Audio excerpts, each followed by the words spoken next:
Kita kepada panelis yang ketiga, Pak Ricardo dari UKIM.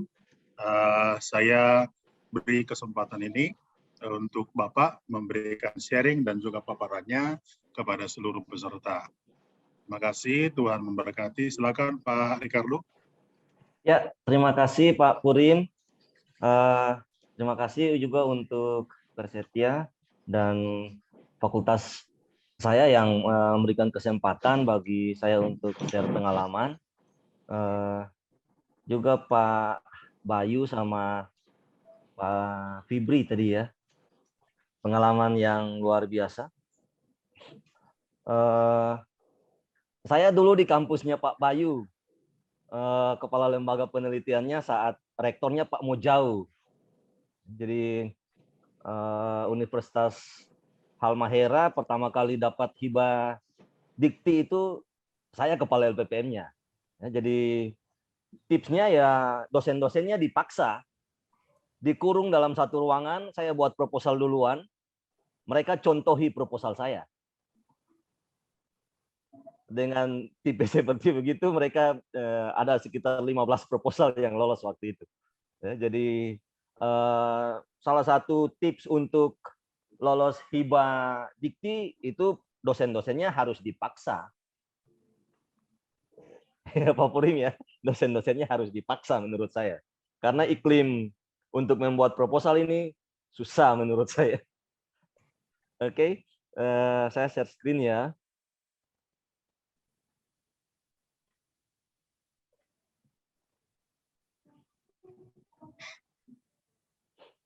Udah kelihatan ya?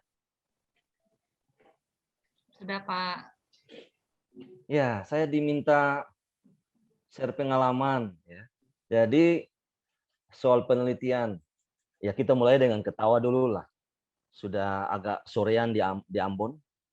Jadi ini penelitian terbaru hari ini ya. Dokter hewan seluruh dunia sepakat menyatakan seekor burung tidak akan bisa terbang saat masih telur. Ya, kita sepakat ya. Jadi kalau kita sepakat berarti kesimpulan penelitian ini valid, semua sepakat ya. Lalu saya dari Fakultas Teologi Universitas Kristen Indonesia Maluku, baru 2 tahun di UKIM. Saya 13 tahun 8 bulan di Universitas Halmahera, di tempatnya Pak Bayu. Jadi baru pindah ke Ambon. Sekarang Kepala Lembaga Penelitian di Universitas Kristen Indonesia Maluku. Oke, baik. Saya akan share pengalaman saya selama mendapat hibah.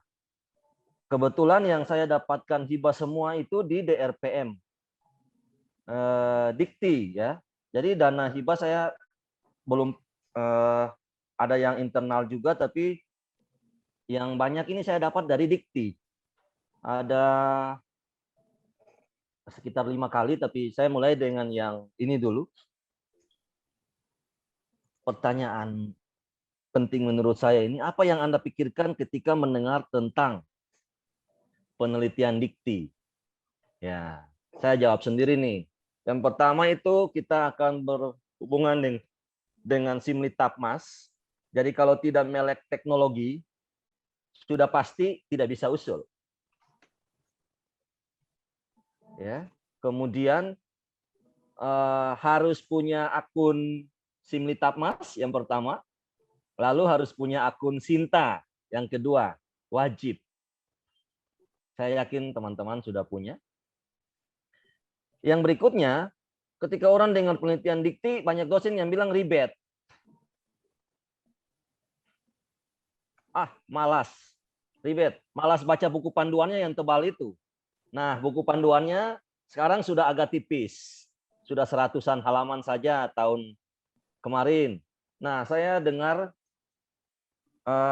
tadi Prof. Heri juga sudah katakan bahwa buku panduan sedang direvisi dan akhir April mungkin diluncurkan edisi 14-nya ya. Buku panduan penelitian pengabdian edisi 14 dan kemungkinan penelitiannya akan buka di Mei atau paling molor ke Juni untuk proposal baru. Itu ya. Ini bisa ditanyakan ke teman-teman reviewer besok, gitu ya, ke Ibu Hotniar, Pak Agus Subekti, dan Pak Pak Dokter siapa itu ya.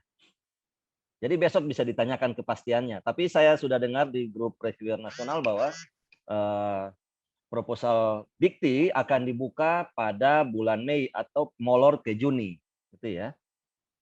Nah, kemudian kalau dengar penelitian dikti, laporan keuangannya membuat pusing.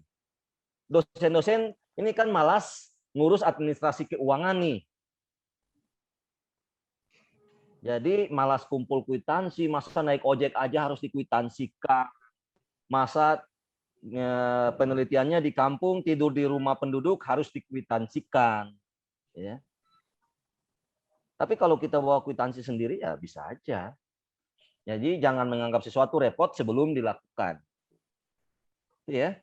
Lalu ada dosen-dosennya yang sibuk ngajar, kemudian kalau pendeta-pendeta sibuk persiapkan khotbah gitu ya. Khotbah di mana-mana. Lupa bahwa tugas pokoknya ini dosen yang harus meneliti. Ya kalau khotbah langsung meneliti ya tidak apa-apa, lebih bagus. Gitu ya. Jadi katanya nggak punya waktu untuk penelitian. Oh, pimpin ibadah sana sini. Ya. Lalu penelitian dikti nggak penting. Nggak ada hubungannya dengan teologi. Teologi susah lolos di hibah dikti. Gitu ya.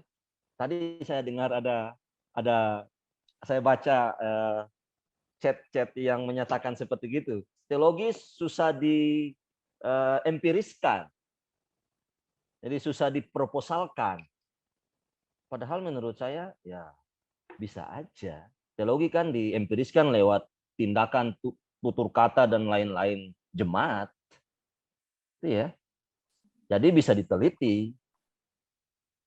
Oke, kita pindah slide berikut. Nah, saya ada 5 kali ini. Sejauh ini sudah 5 kali dapat hibah dikti sejak di Universitas Halmahera semua ini.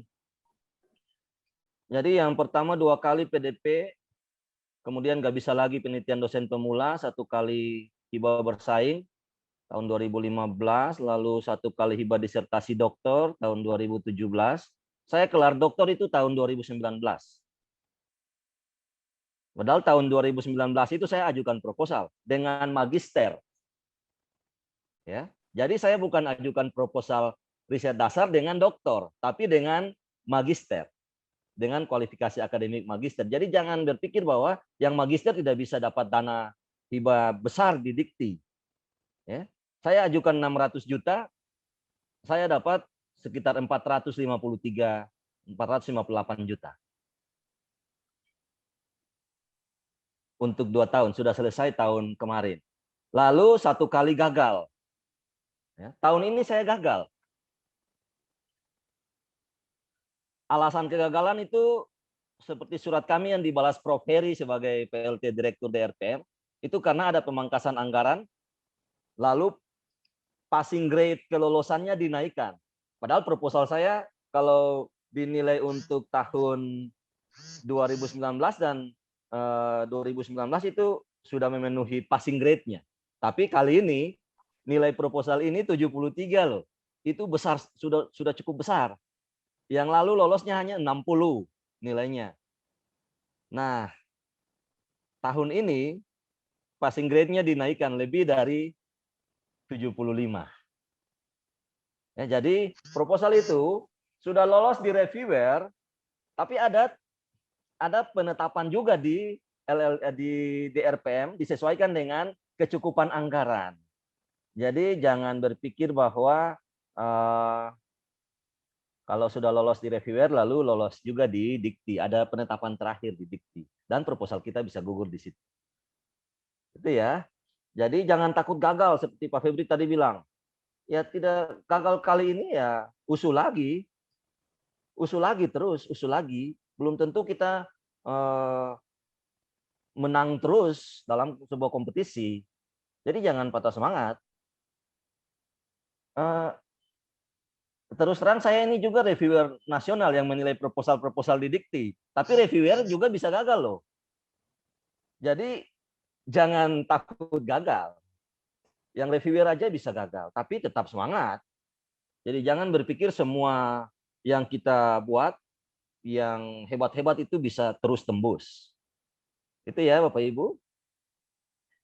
Lalu apa yang harus kita lakukan? Saya yakin kita semua adalah peneliti handal. Orang doktor semua di sini. Bagaimana tidak handal?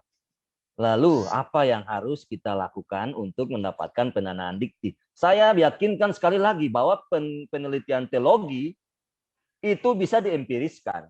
Bisa kerjasama dengan ekonomi, bisa kerjasama dengan orang ilmu komputer, bisa kerjasama dengan orang kesehatan dan obat, bisa kerjasama dengan orang pertanian, orang sosial politik, dan lain-lain.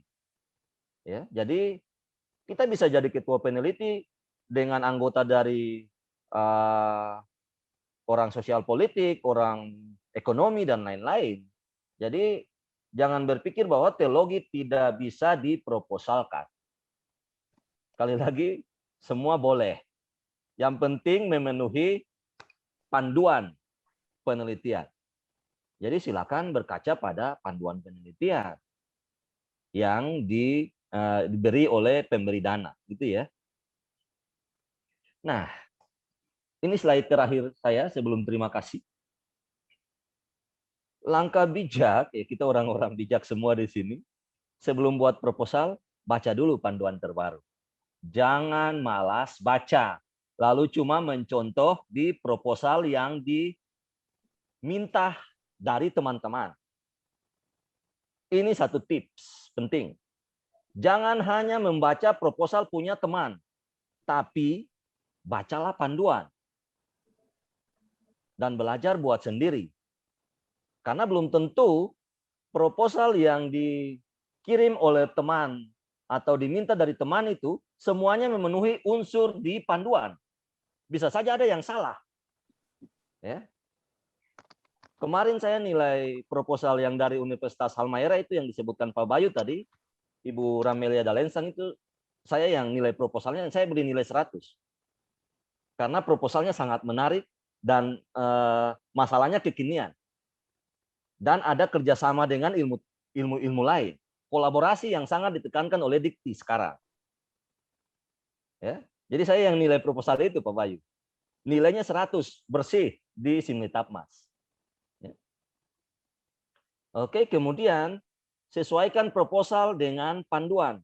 Jumlah kata di proposal dikti itu sudah dibatasi. Latar belakangnya itu 500 kata, tinjauan pustakanya itu 1000 kata. Ya. Kemudian metodenya itu 600 kata, itu sudah dibatasi.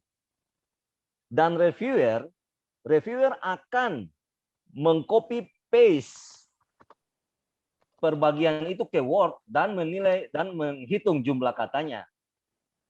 Lewat dari jumlah kata itu Anda tidak lolos seleksi administrasi. Ini penting. Ya.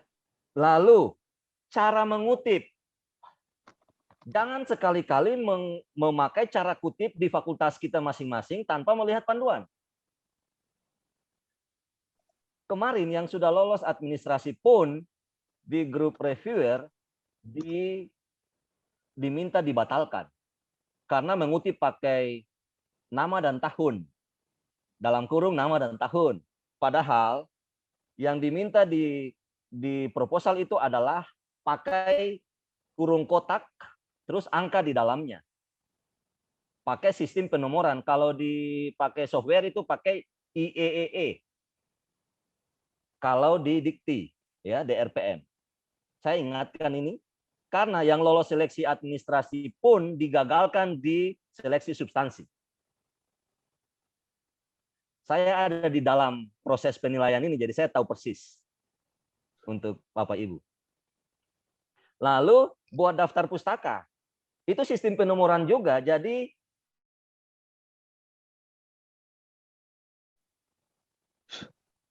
di proposal itu yang muncul pertama pula di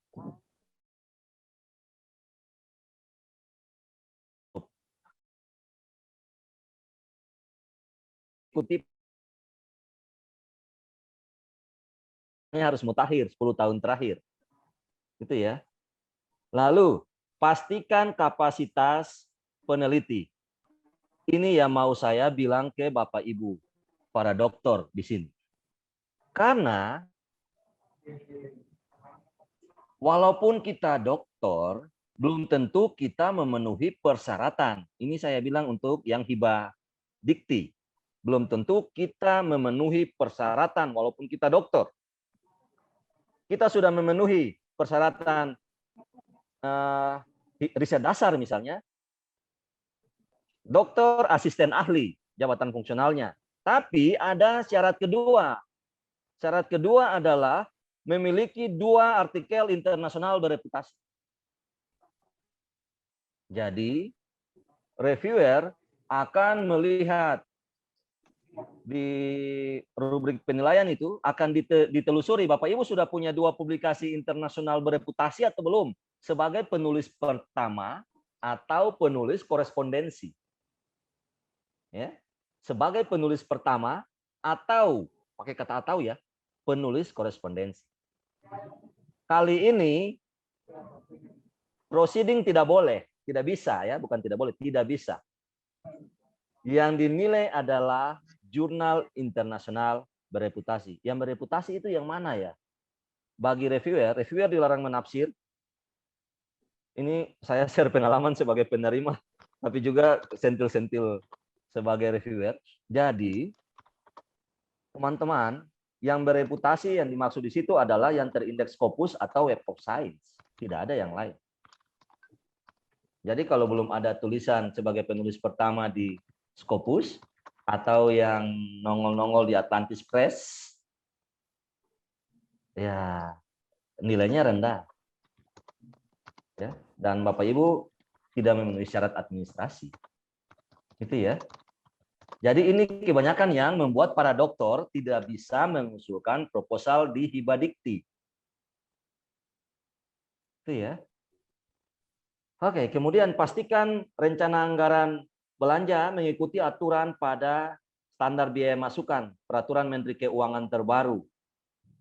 Detailnya ada di SBM. Ya. Jadi anggaran itu saya biasa coaching termasuk di Universitas Halmahera. Soal anggaran mereka sudah lumayan mahir. Jadi ya kalau mau belajar kita pelototin terus panduan, kemudian standar biaya masukan peraturan Menteri Keuangan. Lalu pastikan tidak terburu-buru. Ini yang sering dosen pandang enteng. Dosennya pandang enteng, lalu nanti menjelang hari-hari penutupan pengusulan proposal baru mengusulkan. Jadi saran saya, Bapak Ibu sudah tahu nih, proposal akan dibuka pada bulan Juni nih. Ini saya bilang nih.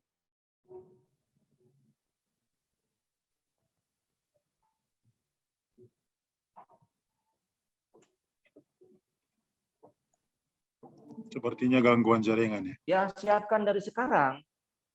Jangan menunggu. Masih ada suara saya ya? Tadi sempat hilang Pak, udah bagus kok. Sempat hilang tadi. Kedengaran sekarang? Silakan dilanjutkan Pak.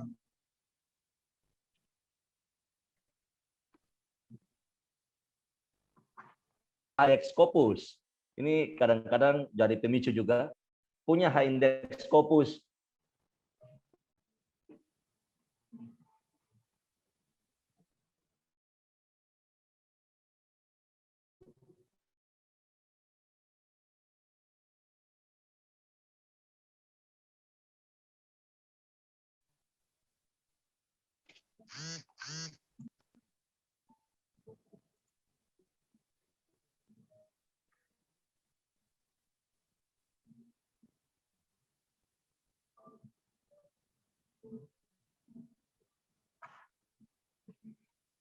Ya, nampaknya ada gangguan dari Pak Ricardo ini ya. Nanti kalau sudah nyambung lagi dengan baik, mungkin kita bisa beri kesempatan sedikit lagi, Bapak dan Ibu. Kita akan coba sambung lagi dengan narasumber yang keempat. Tetapi narasumber yang ketiga ini menurut saya hal yang sangat prinsip adalah bahwa ternyata ada hal yang sangat penting dipahami tentang aturan-aturan yang memang detail begitu, tidak boleh dilupakan ya. Jadi ada prinsip-prinsip tentang aturan dan juga hal-hal yang mengatur bagaimana sebuah proposal itu kemudian yang akan layak sehingga ketika dikirim itu diterima seperti itu ya. Baik, kita akan sambut dengan narasumber yang keempat, Pak Yakob dari UKSW. Kami persilahkan Pak. Nanti kalau Pak Ricardo sudah nyambung, mungkin nanti di sesi diskusi dan dialog kita akan memberi waktu lagi. Ya, terima kasih Pak Purim. Ya, silakan Pak. Ya, terima kasih. Bapak Ibu bisa mendengar suara saya ya? Ya. Jelas kedengaran, jelas. Ya. Paparan dari Pak Febri, Pak Bayu, dan Pak Ricardo itu sudah sangat jelas dan luar biasa. Saya hanya melengkapi saja. Mungkin saya hanya berikan tips-tips lebih pada arah substansi. Ya, substansi dari isi proposal itu sendiri. Minta tolong teman-teman dari Persetia bisa share screen. Ya. Ya, next.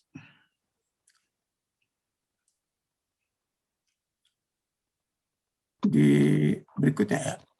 Iya, oke. Ketika kita bicara tentang permasalahan penelitian, permasalahan penelitian itu selalu terjadi dalam satu situasi. Situasi itu yang disebut dengan situasi problematika. Dan situasi problematika ini dia ada pada aras abstrak maupun pada aras empirik. Kalau pada aras empirik, itu bisa saja berhubungan dengan amatan, peristiwa-peristiwa, dan pengalaman, fakta-fakta di lapangan yang terjadi.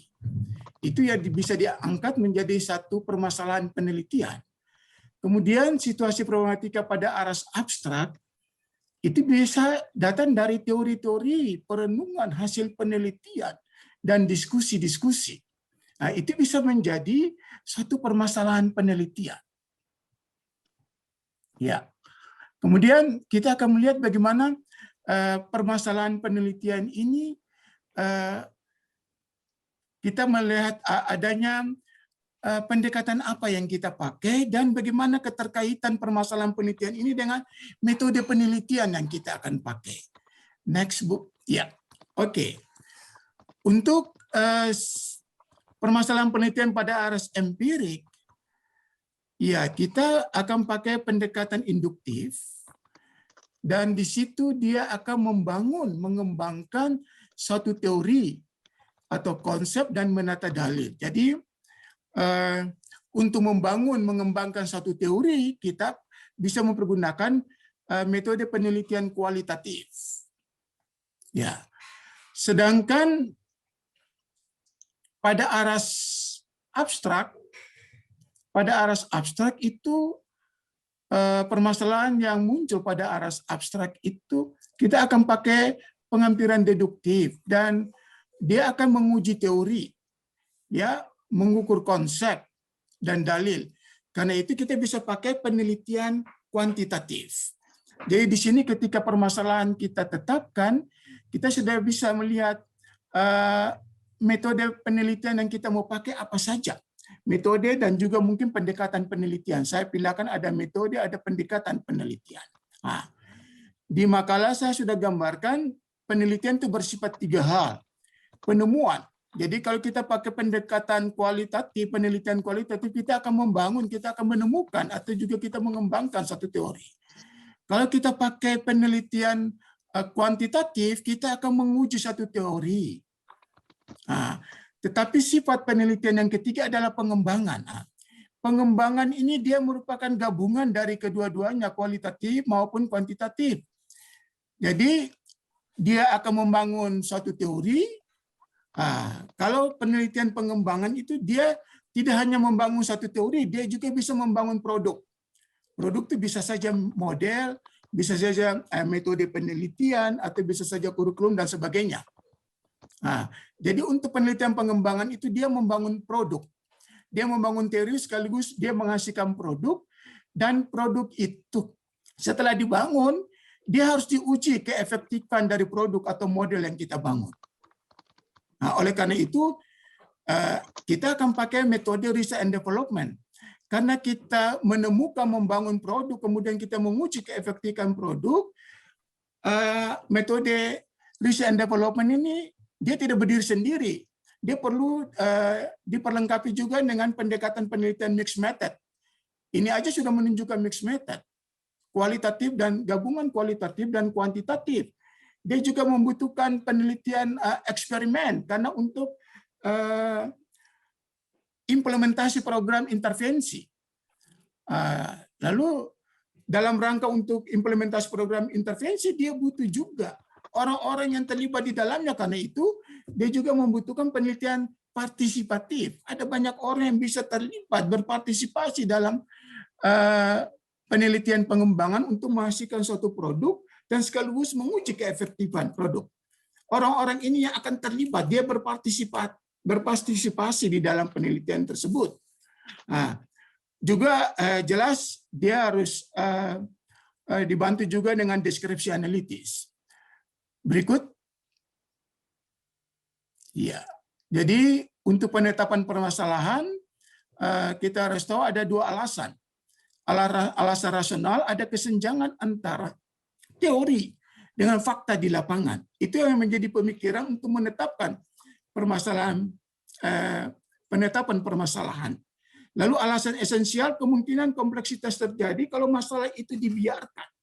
Nah, ini dua alasan rasional dan alasan esensial ini yang menjadi argumen bagi seorang peneliti untuk menetapkan permasalahan. Setelah kita menetapkan permasalahan, next, berikut Bu. Ya, kita melihat ada celah, ada celah penelitian. Jadi, mengapa situasi problematika yang sudah digambarkan di awal tadi, pada aras abstrak maupun pada aras empiris, perlu dikaji dari perspektif teoritis. Ini perlu, karena untuk kita melihat kepentingan dan urgensi dari penelitian yang kita lakukan. Yang kedua, rujukan jurnal hasil penelitian sebelumnya, baik itu internasional bereputasi maupun nasional terakreditasi yang berindeks, yang berhubungan dengan bidang ilmu yang kita tekuni atau yang kita akan teliti. Hal itu justru untuk menentukan apa yang disebut dengan riset gap. Nah, riset gap menunjukkan karakteristik yang akan diteliti mempunyai nilai kebaruan. Jadi rujukan gap ini juga dia sekaligus mau melihat signifikansi penelitian kita. Nah, berikut Bu. Iya. Lalu terakhir biasa di latar belakang permasalahan, kita perlu menentukan fokus penelitian. Kita sudah tetapkan permasalahannya, kita sudah melihat celah penelitian, kita perlu menentukan fokus penelitian. Pembatasan objek penelitian itu sangat bergantung pada kepentingan penelitian itu sendiri. Tadi saya setuju dengan Pak Ricardo dan bapak-bapak yang lain tadi. Kalau kita sudah punya roadmap penelitian, kita perlu perhatikan tema penelitian untuk dikti tahun ini tuh dia punya bertemakan apa, itu perlu diperhatikan. Sehingga permasalahan penelitian yang kita angkat itu harus berhubungan dengan tema. Pembatasan objek penelitian yang menjadi fokus penelitian itu dia harus berdasarkan pada kepentingan penelitian itu sendiri yang berhubungan dengan tema dikti dan sebagainya. Kemudian urgensi penelitian itu. Lalu yang paling penting juga nilai kebaruan. Ini yang mau membedakan penelitian kita dengan penelitian-penelitian sebelumnya. Ini penting sekali, nilai kebaruan. Next, Bu. Ya. fokus penelitian yang saya mau katakan tadi itu sebagai rujukan kita untuk menentukan kerangka pikir dan kerangka teoritis. Jadi fokus penelitian itu penting, dia mempunyai pembatasan objek penelitian berdasarkan kepentingan, urgensi, dan juga nilai kebaruannya. Untuk apa? Supaya kita, berdasarkan fokus penelitian itu kita merujuk perspektif teoritis yang kita mau pakai, yang pada akhirnya akan dipakai sebagai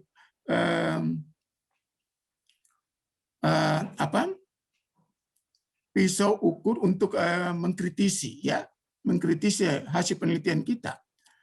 Jadi berdasarkan fokus penelitian kita memberikan rujukan perspektif teoritis yang kita mau pakai apa saja. Lalu penelitian terdahulu yang relevan dengan bidang yang diteliti, termasuk prosedur, subjek, dan temuan. Ini penting supaya jangan sampai kita terjebak pada plagiarisme penelitian. Makanya penelitian-penelitian terdahulu yang kita angkat di dalam tinjauan pustaka itu kita harus lihat prosedur, subjek, dan temuannya supaya dia tidak tumpang tindih dengan penelitian yang kita mau lakukan, agar tidak kita terjebak dalam plagiarisme penelitian. Lalu berdasarkan itu kita tentukan kerangka pikir. Kerangka pikir itu dia meliputi konsep-konsep, teori-teori, dan turunannya dalam bidang yang dikaji. Posisi teoritis yang berkenaan dengan masalah yang diteliti untuk merumuskan hipotesa penelitian. Hipotesa penelitian ini itu jawaban sementara terhadap penelitian kita. Oh ya maaf, di awal tadi saya lupa jelaskan bahwa dalam pertukar pengalaman ini saya lebih cenderung untuk angkat penelitian yang bersifat pengembangan. Jadi menghasilkan produk dan melakukan efektivitas, menguji efektivitas produk itu. Lalu ketika kita sudah membahas, mengembangkan kerangka pikir dan teoritis, kita perlu bahas dan analisis kritis. Membahas mengapa dan bagaimana teori dan hasil penelitian para pakar terdahulu diterapkan oleh peneliti dalam penelitiannya untuk apa? Untuk merumuskan asumsi-asumsi penelitiannya. Jadi ini penting, Bapak Ibu, karena oleh reviewer di tingkat dikti, mereka memperhatikan seperti ini. Apa temuan-temuan ini perlu kita ungkapkan? Pembahasan kritis terhadap kajian teoritis yang kita angkat itu perlu untuk merumuskan asumsi-asumsi penelitian yang kita akan lakukan. Lalu yang terakhir di tinjauan pustaka, kesimpulan berupa temuan-temuan yang diperoleh dari pembahasan dan analisis kritis kita. Temuan-temuan dari teori-teori supaya ketika kita, ini penting sekali, temuan-temuan yang diperoleh dari pembahasan dan analisis kritis terhadap tinjauan pustaka kita, ini penting karena apa? Ketika kita melakukan penelitian dan hasil penelitian dibahas dan dianalisis, kita akan melihat bahwa ternyata memang sejalan dengan riset gap yang kita tentukan celah penelitian, bahwa temuan-temuan penelitian yang kita peroleh itu dia berbeda dengan temuan-temuan dari hasil penelitian sebelumnya maupun pemikiran-pemikiran teoritis sebelumnya. Sehingga dia bersifat orisinal, baru. Tidak terjebak pada plagiarisme penelitian. Next, Bu.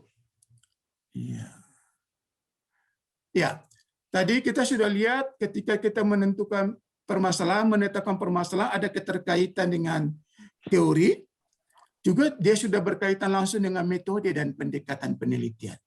Saya sudah katakan tadi bahwa makalah saya ini lebih mengarah pada penelitian pengembangan. Jadi metode penelitian yang saya lakukan dalam pengalaman penelitian dikti kemarin, itu research and development. Jadi metode penelitian yang digunakan adalah research and development, penelitian dan pengembangan. Karena dia menghasilkan produk, maka riset dan R&D ini tidak bisa berdiri sendiri. dia perlu diperlengkapi dengan pendekatan penelitian mixed method, eksperimen, saya pilih waktu itu kuasi eksperimen, partisipatif, dan juga deskripsi analitis. Nah, saya akan menjelaskan nanti tahapan-tahapan ini, saya ambil contoh pengalaman waktu lolos di penelitian dikti. Next. Ya, ini misalnya tahapan-tahapan pengembangan model. Ini kita pakai penelitian pengembangan, jadi ada tahapan studi, misalnya ini studi pendahuluan. Kegiatannya apa? Studi lapangan dan studi pustaka, hasil yang diperoleh adalah model hipotetik. Kita bangun model hipotetik dulu. Tapi dia belum bisa dipakai karena dia masih bersifat hipotetis. Kemudian kita masuk pada tahapan kedua, pengembangan model dan validasi. Kegiatan dilakukan adalah validasi isi empirik. Validasi isi ini akan dilakukan oleh expert. Jadi model yang kita sudah bangun itu akan direview oleh expert. Substansinya itu akan direview oleh lagi, Pak. Ya. Waktunya 5 menit lagi. Oke. Jadi kemudian validasi empirik oleh praktisi. Dia menghasilkan model yang direvisi. Tahapan yang ketiga, uji lapangan, kemudian kegiatannya, uji keterlaksanaan model. Di sini yang saya katakan di awal tadi, ada implementasi program intervensi di sini. Uji keterlaksanaan, kemudian uji efektivitas, dia menghasilkan model direvisi, kemudian diseminasi. Itu harus publikasi jurnal dan seminar. Kalau lolos berarti dia baru bisa dipakai model akhir untuk bisa dipakai. Next, tinggal 2 slide lagi tuh. Next. Nah, ini mixed method design. Di makalah saya sudah gambarkan. Jadi kalau kita pakai mixed method design, kita mesti jelaskan kapan kita gunakan kualitatif, kapan kuantitatif. Jadi kual ke kuantitatif, kegiatan-kegiatan hasilnya exploratory mixed method design. Kemudian dia masuk pada tahapan yang kedua, hasil data kuantitatif yang dikualitatifkan. Kuan ke kual, kuantitatif ke kualitatif, kegiatannya kemudian dia menghasilkan explanatory. Lalu masuk tahap ketiga, pendekatan kuantitatif dan kualitatif. Nah, ini pendekatan dilakukan bersama-sama. Contoh, ketika dilakukan implementasi program intervensi, itu peneliti langsung observasi. Jadi intervensi itu kan penelitian kuantitatif. Lalu dia sambil observasi juga dia wawancara. Jadi pendekatan kuantitatif dan kualitatif dilakukan secara bersama.